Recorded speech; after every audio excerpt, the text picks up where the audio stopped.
we're live. I am so excited to have Larissa Haynes with me to talk about this topic. Larissa is the person I go to when I need EQ advice, like something happened and I need to work it out. So she's my go-to person. And so when I reached out to her about, coming on the show, I was like, what topic do we want to talk about? And she suggested this topic.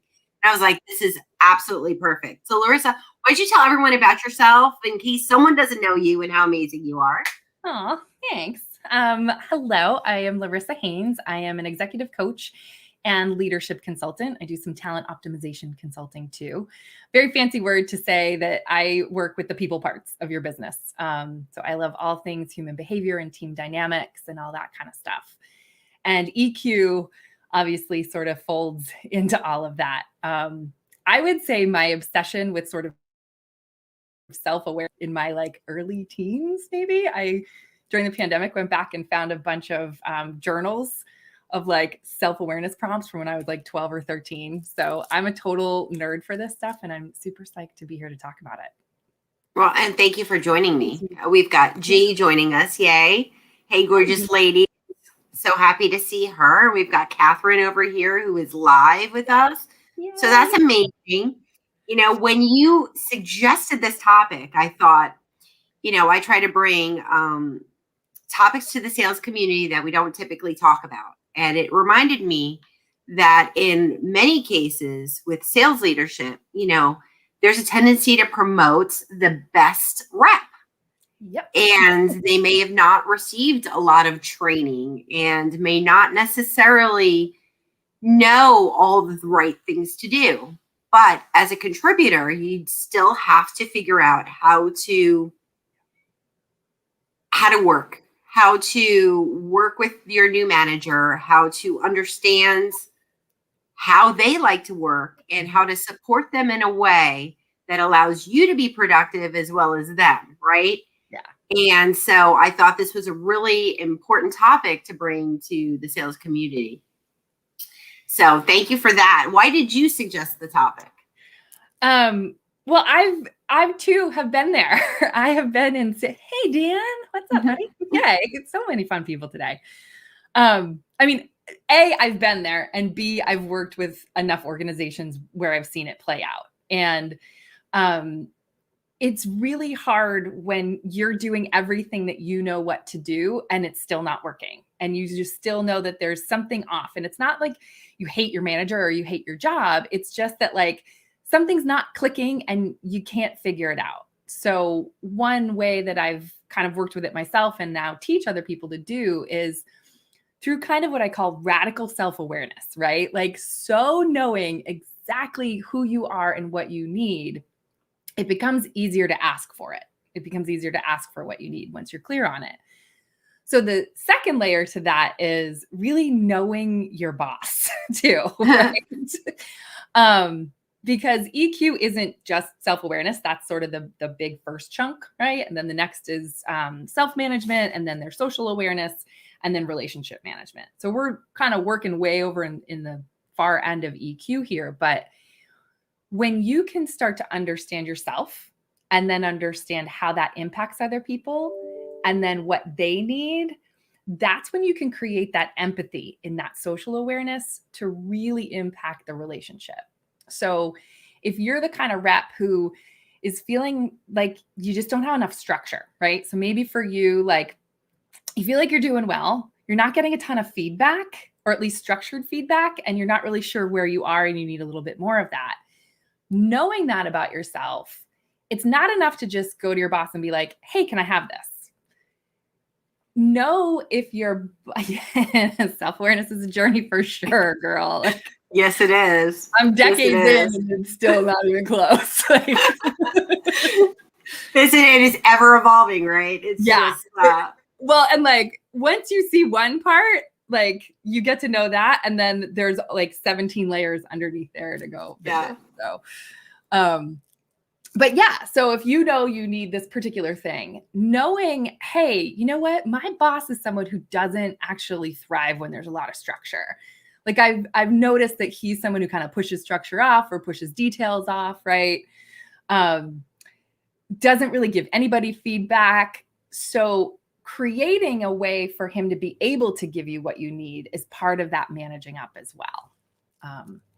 So put it together in a way that they can give it to you because you know them well as well. Yeah. Well, and I think that takes time, right? To get to know someone, to understand to really understand them, but also to understand what they need in order to feel supported from you as, a contributor, right? Yeah. People don't typically just share their feelings. And I'm a huge advocate for when you have, your one-on-ones and however that looks is have some questions ready exactly like that. Like, hey, so what do you need from me? Right? Like, so what could I be doing to make your job easier? That's one of my favorite questions for managing up. Like, hey, and if you want to take it to the EQ level of like, so I'm built like this. Is there anything about that you find troublesome or helpful? So if you're someone like, hey, that like I'm fully fine being totally autonomous. I go and run. I don't need permission. Where do you find that helpful? And where do you find that might not work? Right. So that can start a conversation too, for them to say, hey, you know what, in these cases, I love when you do that, but here's the boundary for that. Right. Yeah. So, Kevin Pellin, right. He posted in this, channel or the live stream, right, that it should be coach up rather than manage up.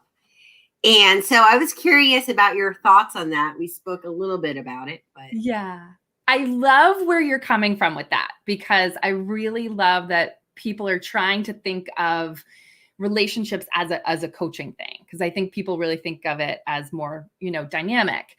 The only reason I pick there's a couple of reasons I pick managing more here is, number one, when we're working within the EQ kind of grid, it's self-management and relationship management. So it really is about management in this case.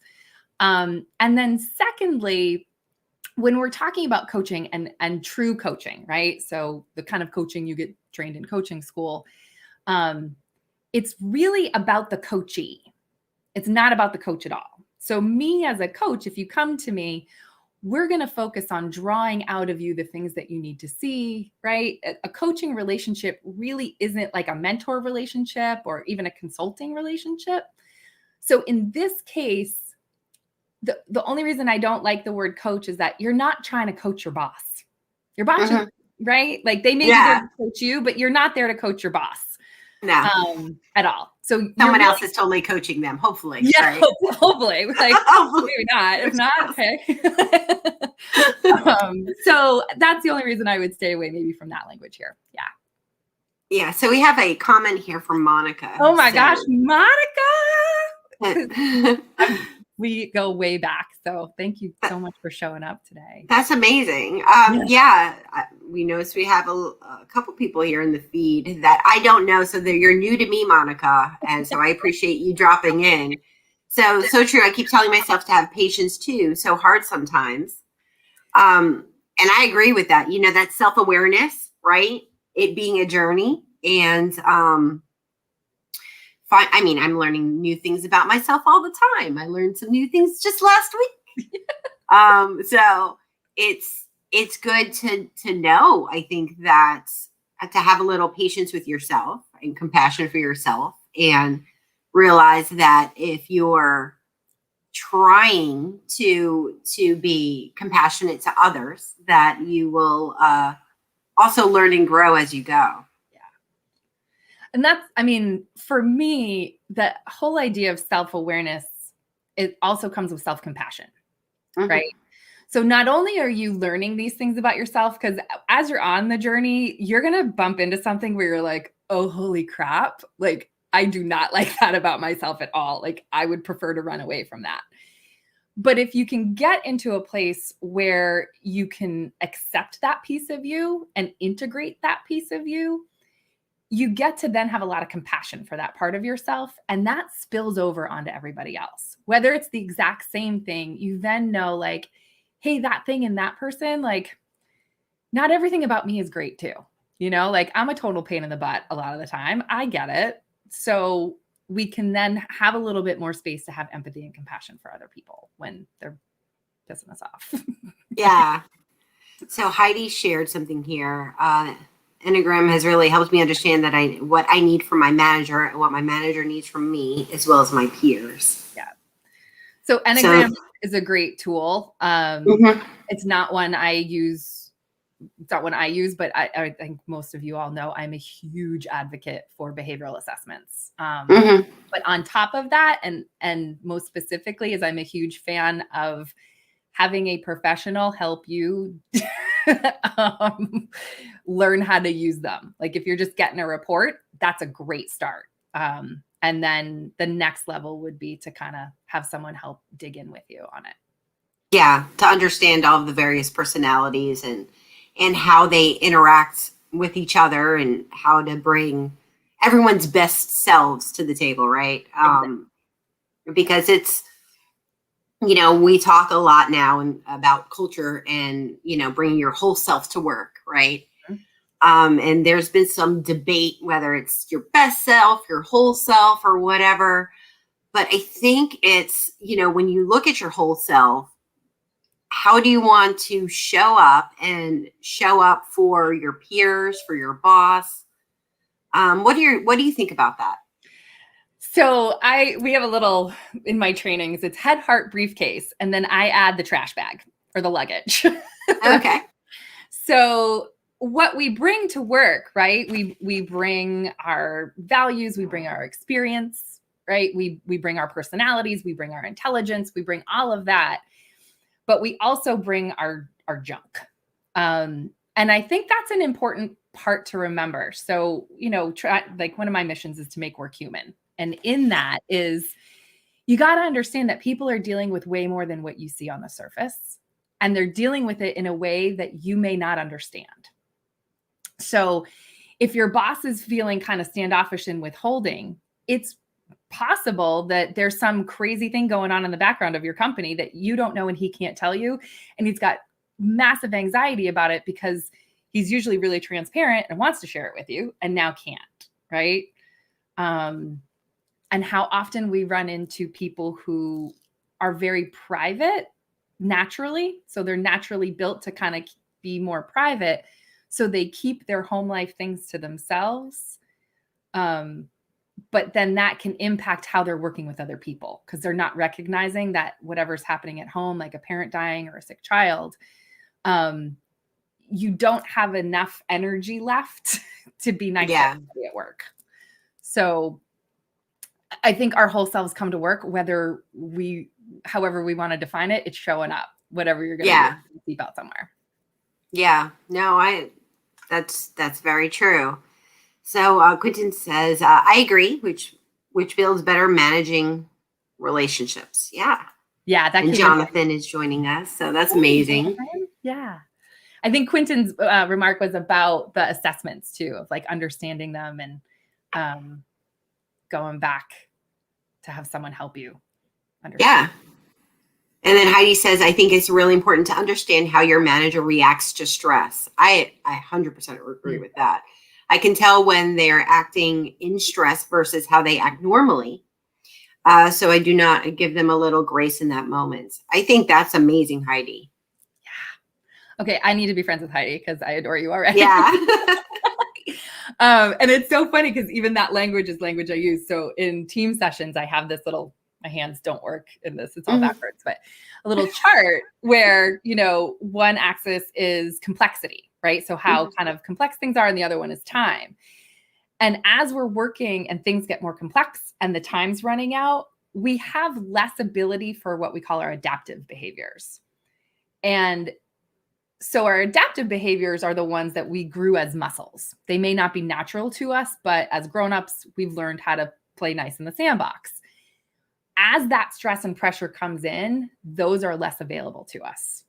And we go back to exactly who we are. So if your boss naturally is someone who's kind of private anyway, but has learned to be really connective because that's what you need to do to be a great leader, in those super stressful times, they're going to withdraw again.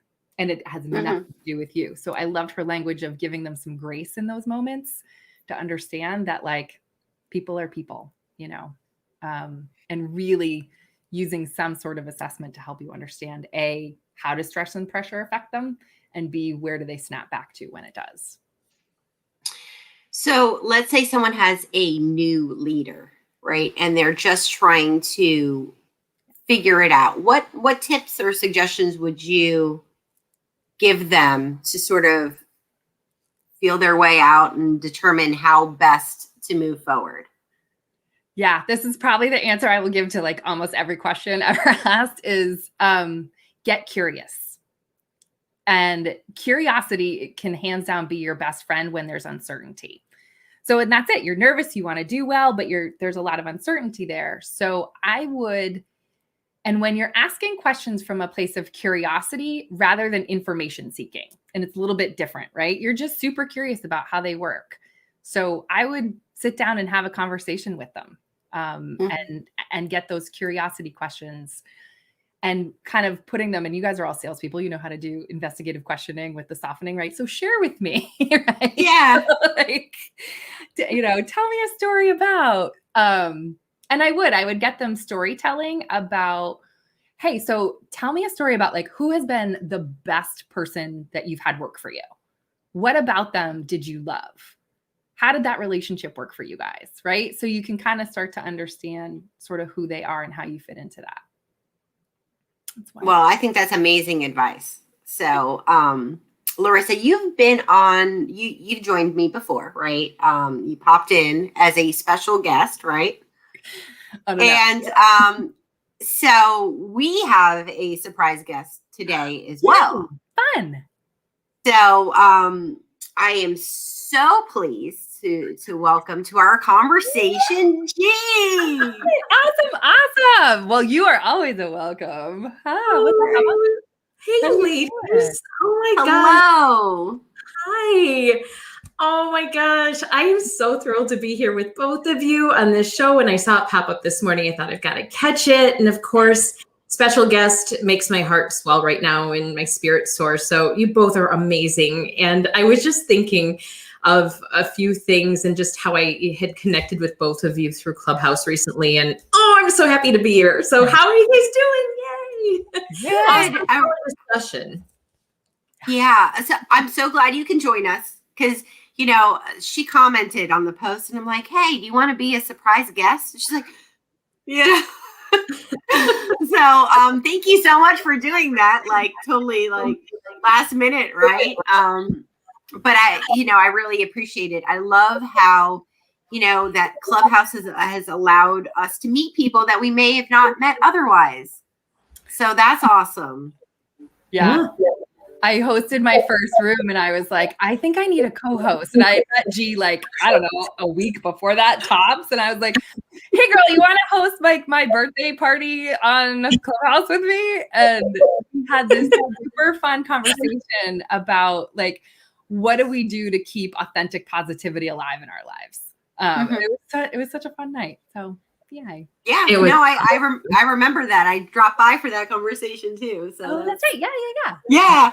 I was there early though, and you probably kept going for a while. A little while. So G, tell us, what do you think about the topic? Oh my gosh, ladies, you are catching me at an interesting time. So first of all, both of you again are awesome. And I'm just thrilled to be here. But interestingly, just to touch on assessments for a second, because this topic has come up not once, but even twice within the past couple of days on Clubhouse alone. And, it's part of why I'm sort of doing, I guess you can call it a pivot. I'm still working out my new company and all those little kinks and bells and whistles. It's to ensure that employers know exactly what to do. So when you have this workforce and you've got these teams and you've got awesome people, but you put them through the paces, before they even get in the door, to do these assessments. And then even when you're after the fact, it's what are you going to do with the data? And that's a sticking point for me too. And it's education. And to your point, it's important to make sure that, the teams are aligned and ensuring that everyone knows, what their place is and having those meaningful conversations just to keep your workforce engaged. And that's why I'm really inspired by your chat today. So double win for me to be here. So thank you. Thank you for joining us. Yeah, absolutely. Absolutely. Oh, Catherine wants to, I think I dropped in for the clubhouse party. Yeah. So, well, yeah, I think we definitely need to do some more stuff on Clubhouse. Though, I haven't been visiting as frequently as I did when I first, arrived there. Just because, time's always a factor. But I just want to respond. So, G, I love what you were just saying about how, and I'm with you. I am here. I am a huge advocate of assessments, but I'm a huge advocate of assessments being used properly. And that's the problem why they get such a bad rap, is that when companies aren't using them in the right ways, right? To help onboard people and to help create the right teams and to foster self-awareness, right? So these are all tools that you can help your organization up-level their EQ. But if they, you're making people do it pre-hire and then it just gets thrown in a drawer and nobody ever looks at it again, like that's where people start to feel yucky about them. So I love that you're kind of on that mission with me too. I didn't know that. Oh my gosh, 1,000%. And the worst part too is even before they get in the door, if it's a knockout and again, there's so many different conversations to be had about assessments, in itself. But the other piece too that really resonated with me, you guys, just in your talk earlier, was just about, again, knowing your manager and kind of having that idea of, where their headspace might be and what you as an employee can do to, best support them. And I've actually, even, before, years and years ago, even when I was still trying to figure things out and I was at the time and ended up in a couple of maybe roles that weren't best suited for me, I always wanted to make sure that I was putting my best foot forward to say to my manager, how can I help support you? How can I be that support to you? So, but so what do you guys think? What is the best way though, if people aren't good at having those conversations? What are the tips that you can give those people who need to start having them? Like, what's the immediate takeaway that they should have from this conversation? I'm just curious. What do you think? Yeah, I think the be curious, right? Just like we do from a sales capacity in discovery, you have to do some discovery on your leader. You have to ask all of the questions, even maybe the hard ones, and move past any objections. Use every sales skill that you have to really get to know your leader and understand how best to support them, how best to communicate with them. It's, if you think about it like that, I think you'll be further ahead from a sales standpoint. And, going back to assessments for a second, it's pretty typical during like the interview process that you may have an assessment. But that assessment usually at the beginning just stays there. Like in any sales capacity I've ever been in, I don't ever remember doing an assessment where it was sort of like, let's all get together. Mind you, I've been to the mountains of Georgia with the sales team and the executive team where we did some stuff. But to actually do an assessment and understand how best to work with one another, no, not so much. So you can see I don't have a poker face, by the way. I'm trash at poker. I'm like, it all just comes right out here. That makes me so mad because it's so simple to do. And that's kind of what I do is, and it doesn't have to. And I think a lot of times people think it has to be like this big, massive thing. And it doesn't. It's just, hey, let's have a conversation. So, one of the things that I have a few companies that I do this with, where like anytime one of their project teams come up, we have a little 90-minute team cohesion session where we just talk about, hey, this is how I like to work. And this is what I need. And this is who I become when I'm in conflict, right? These are my unhealthy conflict behaviors. And I think the problem, G, is some people need that to be facilitated.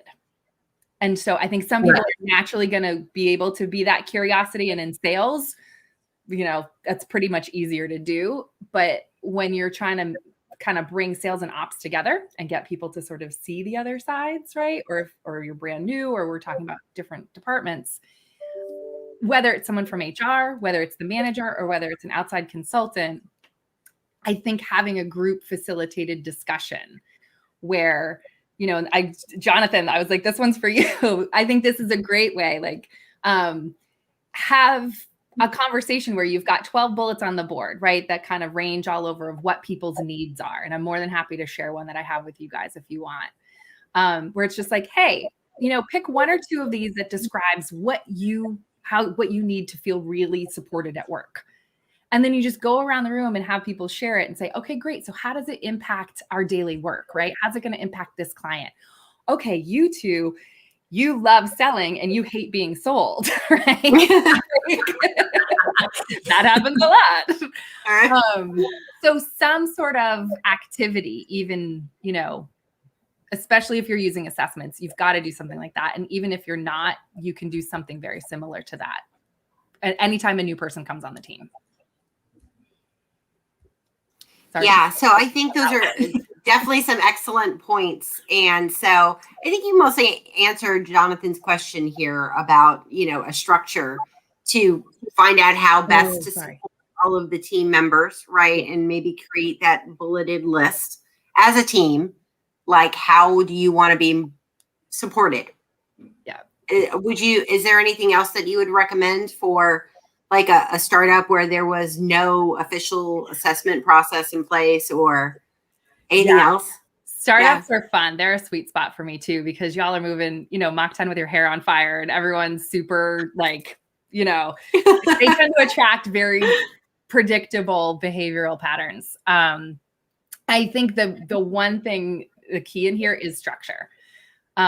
Because with startups, you tend to be so agile and so like go with the flow that my one suggestion with you guys is to pad in some time for structured meetings and have one-on-one and have actually kind of like a formula to follow. Even if you stray from it, it's no big deal, but making sure that you're kind of touching it in a way that everyone who's on your team is going to feel seen and heard.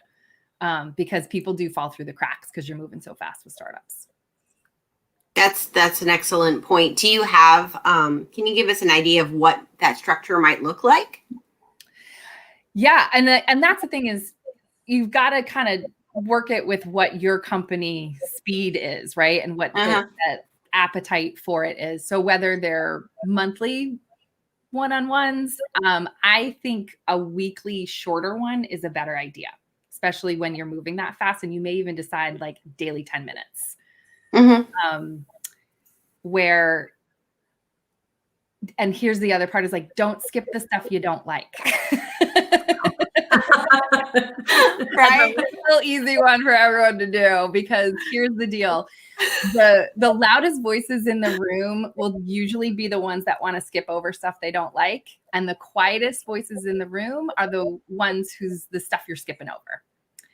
And they're not going to speak up. That's just not how they're wired. They're going to be polite and they're going to let you do it. So if you create kind of something that makes sure that everybody has the chance to voice it, right? So if you're doing a team, right? If you're going to do a team one, make sure you're actually touching every step. Kelly Bell. Wow, I think that's excellent. That's really excellent advice, especially about, the loudest person in the room versus the quietest. And I think, that goes back to culture, right? Why, is someone naturally quiet, or are they quiet because of the culture that's being cultivated? Yeah. So that's really interesting. And we're almost at time. So we've got one more comment from Jonathan, creating a cadence and format to just have a practical talk about what we did, what we're doing, and where we're going. And I'm doing it. Yeah. I think that's an excellent point that Jonathan makes there. And Chris says, it's like Mark Twain quote, if it's your job to eat the frog, it's best to do it first thing in the morning. And if it's your job to eat two, eat the biggest one first. That is so true. Yeah. Eat the biggest one first. That's funny. And I just want to say, So hi, Kelly Powell. know, Thanks for showing up. we're at time. So, just share any final thoughts. I'll start with G since she was a surprise guest. G, did you have any final thoughts? No, I mean, and again, it's the challenging part is, finding or creating that structure where the culture really does need to begin from the top. And at the end of the day, the rest of it just falls to wherever it falls. If that leadership, if that mindset isn't there, and if the lack of even wanting to, look into how to do things right, does not exist, then, you're a problem. But that's where the people like Larissa, yourself, and Jen, and everybody else, all of the people who get it, that's where we come into play. And I think that's so critical. And that's why I've really enjoyed the discussion. So thanks for making me a part of it. Thanks for making us all a part of it, ladies. I'm so glad you were here. And Larissa, any final thoughts from you? Yeah, I think the one thing is, whenever I ask people like, hey, do you understand that everybody works differently? Everyone's hand goes up. And then 20 minutes into the discussion, it's like, right, but like, why can't she just do it faster? Oh. I want what I would love for you to get out of this is the idea of your boss may be so totally different than you, and really understanding that that's okay, but finding a way for you to know you to know the people that are around you, and create a common language to be able to discuss the stuff that you need. And however you do that, just keep doing it. Well, thank you so much, ladies, for joining me. I think these insights have been amazing. I think, the sales community, there's lots of stuff we don't really talk about, right? And I think this is one of the topics that just really needs to be covered, with so many sales leaders getting to that position from being the top contributor and not necessarily being as aware of not only aware of how their teams best work, but aware of themselves and developing that. So thank you so much. So next week, I think I'm taking a week off. I had a guest, but, stuff happens. So I might take a week off, and then everybody can celebrate love because we're sales and leadership with heart, and it's Valentine's Day time, right? But on the 23rd, I've got Tara Furiani joining me, who just is coming out with her first book, which is FUCK, Your Office Snacks. So I'm so excited. I'm gonna work up to saying that on LinkedIn. I'm so excited to have her on and talk about her first book, but she actually wrote 3. So, I mean, it's going to be amazing. And then I have Ladies Happy Hour on the 24th. So I got a double dose of Tara that week, and an amazing panel of 8 women who are all moms talking about, being in sales and being in business, and moms as well. So everybody, thank you for joining us. I think this has been a great conversation. Hopefully you guys got value out of it, and see everyone later. Bye.